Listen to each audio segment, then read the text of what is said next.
Last video में हमने जयप्रकाश नारायण जी द्वारा एक भाषण पढ़ा था संपूर्ण क्रांति पाठ को। आज हम उसी पाठ का क्वेश्चन आंसर देखेंगे। तो चलिए शुरू करते हैं। जयप्रकाश नारायण जी का जन्म कब और कहाँ हुआ? तो इसका आंसर होगा 11 अक्टूबर 1902 सिताब दियारा बलिया उत्तर प्रदेश में हुआ था।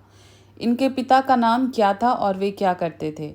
तो इनके पिता का नाम था हरसू दयाल। वे नहर विभाग में जिलादार के पद पे थे और बाद में रेवेन्यू असिस्टेंट बने थे। अगला प्रश्न है, आईएससी की परीक्षा जेपी जी ने कहाँ से पास की? बिहार विद्यापीठ से उन्होंने आईएससी की परीक्षा पास की थी। अगला प्रश्न है, इनका विवाह कब और किससे हुआ? इनका विवाह बिहार के प्रसिद्ध गांधीवादी ब्रजकिशोर प्रसाद की पुत्री प्रभावती जी से अक्टूबर 1920 में हुआ था। जयप्रकाश जी जब वेल्लोर अस्पताल जा रहे थे तो वे कहाँ रुके थे? तो इसका आंसर है मद्रास में। जयप्रकाश जी हिंदू विश्वविद्यालय में प्रवेश क्यों नहीं लेना चाहते थे?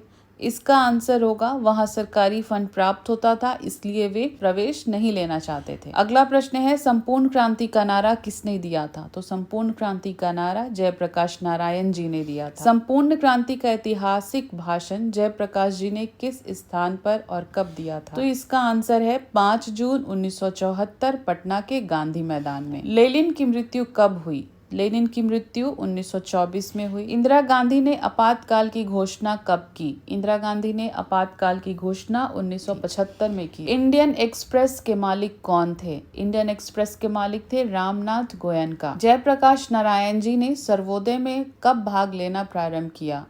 तो जयप्रकाश नारायण जी ने गांधी जी की मृत्यु के बाद 1954 में सर्वोदय में भाग लेना प्रारंभ किया। जवाहरलाल नेहरू जयप्रकाश नारायण से कब नाराज हो गए थे? तो पटना फायरिंग पर जयप्रकाश जी ने बयान दिया था और उनकी भाषा बहुत कठोर थी, जिससे नेहरू जी नाराज हो गए थे। अगला प्रश्न है, राजनीति में जो भारी करप्शन है उसका कारण जयप्रकाश नारायण जी ने क्या बताया है? तो इसका आंसर होगा इलेक्शन का खर्च, क्योंकि इसमें करोड़ों रुपए खर्च हो जाते हैं। अगला प्रश्न है, जयप्रकाश नारायण जी का निधन कब और कहाँ हुआ? तो उनका निधन उनके निवास स्थान पटना में 8 अक्टूबर 1979 में हुआ था। हृदय की बीमारी और मधुमेह के कारण इनका निधन हुआ था। इनके सम्मान में तत्कालीन प्रधानमंत्री चौधरी चरण सिंह ने 7 दिन के राष्ट्रीय अवकाश की घोषणा की थी।